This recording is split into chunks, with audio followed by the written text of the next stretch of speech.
A democracia representativa serve para que uma população possa expressar suas vontades de forma indireta, escolhendo representantes que supram seus ideais. São 4 seus princípios fundamentais. Primeiro, representantes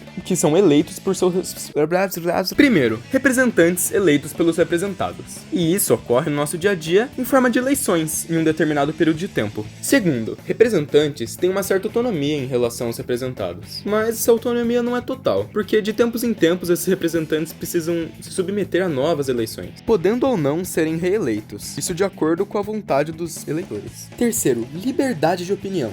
Os eleitores e os eleitos são livres para expressar suas opiniões. Isso independente do controle do governo. E por fim, o quarto, que é debate. Nesse princípio, os representantes se unem em assembleias, onde mesmo com opiniões divergentes, precisam encontrar um senso comum para essas decisões, que precisam ser tomadas por esse governo representativo.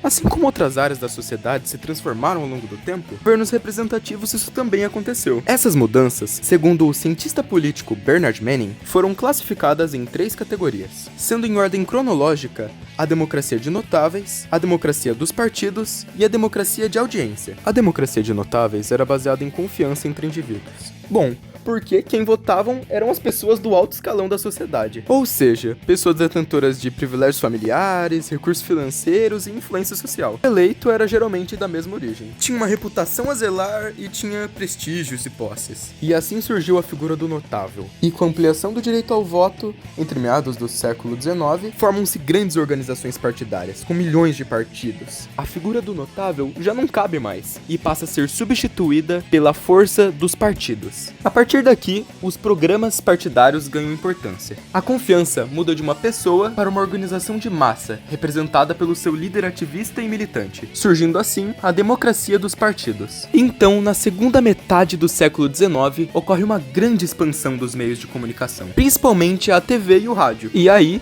temos uma nova transformação no governo representativo. Agora, o representante passa a ter a capacidade de se comunicar diretamente com o representado, justamente pela expansão dos meios de comunicação, assim surgindo a democracia de audiência. A complexidade do governo aumenta e a imprevisibilidade também. Só os programas do governo já não são suficientes. O governo recebe novas atribuições, mais complexas, pela evolução tecnológica e maior integração econômica entre os países. Agora o líder do governo precisa ser alguém que corresponda às expectativas dos representados, que tenha a capacidade de se comunicar. Ele precisa dominar as técnicas de comunicação.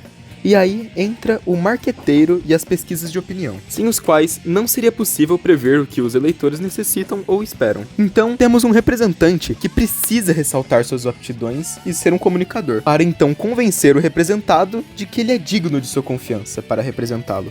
Assim que se define a democracia de audiência, o tipo mais recente dentre as outras mencionadas, e por conta disso, a mais importante no nosso contexto. Ela é observada no dia a dia, por exemplo, com o horário eleitoral nas redes de televisão, onde cada candidato é dado um certo tempo para exporem suas ideias em rede nacional, o que permite que o público avalie suas propostas. Outra área em que isso é observado é em jornais. Lugares como os Estados Unidos e a Alemanha nazista fizeram um uso extensivo dessa estratégia para disseminar suas ideias entre a população.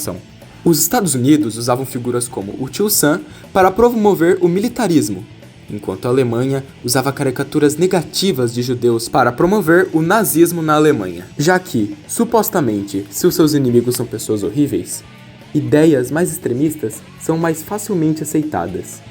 A Rússia, a partir da Primeira Guerra Mundial, viu o cinema como uma forma eficaz de influenciar seus cidadãos, o que os incentivou a pesquisar e tratar o cinema como uma linguagem própria, capaz de fazer com que qualquer pessoa entendesse e absorvesse as ideias transmitidas. O estudo do cinema na União Soviética estava, portanto, intimamente ligado aos objetivos políticos e educacionais do Estado. E isso demonstra a tamanha importância e impacto que uma boa propaganda consegue gerar. A democracia de audiência é um fenômeno complexo e multifacetado, que desempenha um papel crucial na formação da opinião pública e na disseminação de ideias políticas.